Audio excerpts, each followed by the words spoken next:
Are you thinking of upgrading your RSX with the performance radiator? Today I'm giving you the ultimate step-by-step guide on how to do it. This is going to be a full technical video. If you're looking for something fun, be sure to check out my other video.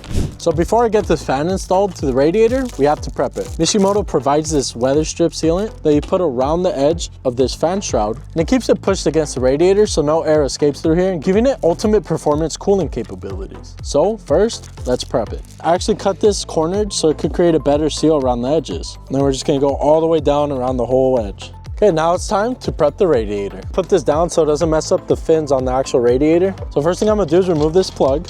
Now I'm gonna install the thermal switch. It goes right here.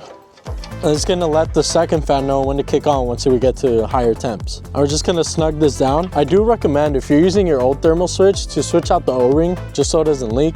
Those can get old and brittle over time. Now I'm gonna get a 19mm and snug down the drain valve.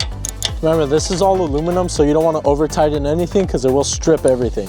So next thing I'm gonna do is actually attach the fan shroud to this radiator. As you can see, the seal is connecting with the radiator. It adds a layer of protection so that it's not aluminum on aluminum. And this way it's better since it's giving it some cushion and also sealing all the air around it. I'm gonna get the smaller bolts, put a lock washer and a washer, and I'm gonna tighten them into here. Before I do that though, I wanna put a little bit of Loctite since this area is gonna have a lot of vibration. I don't want them coming loose. I mean, yes, they have the lock washer, but you know, extra precaution, always good. We're not gonna snug them down yet because I'm gonna bolt everything down and then we'll snug everything down together. Now I'm gonna do the same for this bottom side. So now I'm just gonna bolt everything down. Now it's time to go and prep the car, drain the radiator. Wait, before that, let's unplug the negative terminal because we are gonna be unplugging a lot of electrical stuff. Right now would be a good time to inspect the coolant. Make sure there's no oil in it or any other things that you don't want in there. The next step is removing the overflow tank. On this one, there's only one bolt at the top.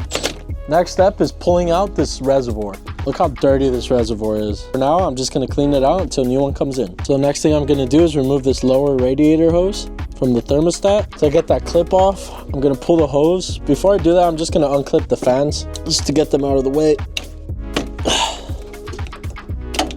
There might be some coolant coming out of here, so make sure you put the tray under to catch any of that. I'm just gonna pry this open. Now I'm just gonna go through and unclip everything like the zip tie, anything that's connected to the fan shroud, any wires that might be clipped in, just so I don't rip anything off. So now I'm just gonna unbolt this thermostat housing so that I can put on the new one. This is a thermostat. When it gets to a certain temp, it opens and it allows coolant to flow through the whole engine. So usually this is closed when the engine turns on initially, but then it gets to that working temp and then it opens and allows the coolant to flow through the whole system.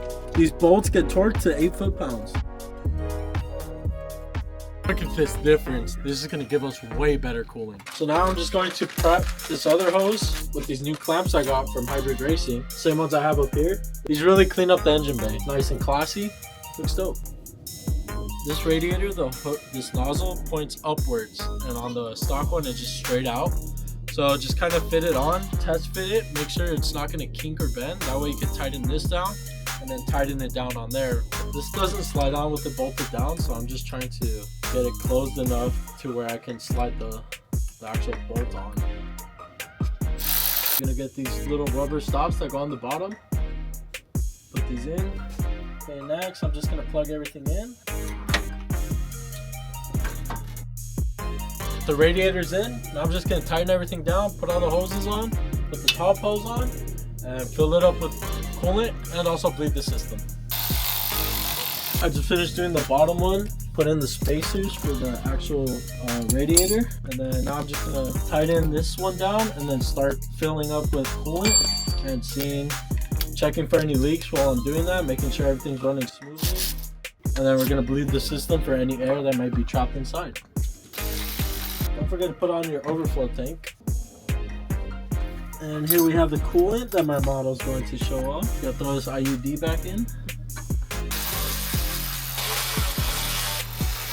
Fill her up. Next step to do is turn the car on with this on so that it could bleed out any air in the system. And when you do that, you also want to have the heater not on, but just have the knob turned to heat so that it could bleed through. The temps are super low, which is amazing. It's gonna help out a lot. when we're like, you know, doing really aggressive driving and stuff like that. So before I installed all this, the coolant temp was usually like around 180, 200. Fan would kick in like around 190, and the operating temp would stay there like around 190, 200, fluctuate depending on the day. Now,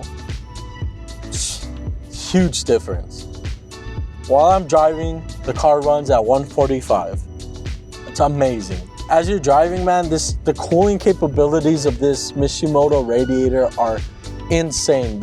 I have no words. It's amazing. It's so beautiful. Like, now she's ready for a tune. But seriously, if you want to get the most out of your vehicle, make sure to check out the video where I did this full induction install.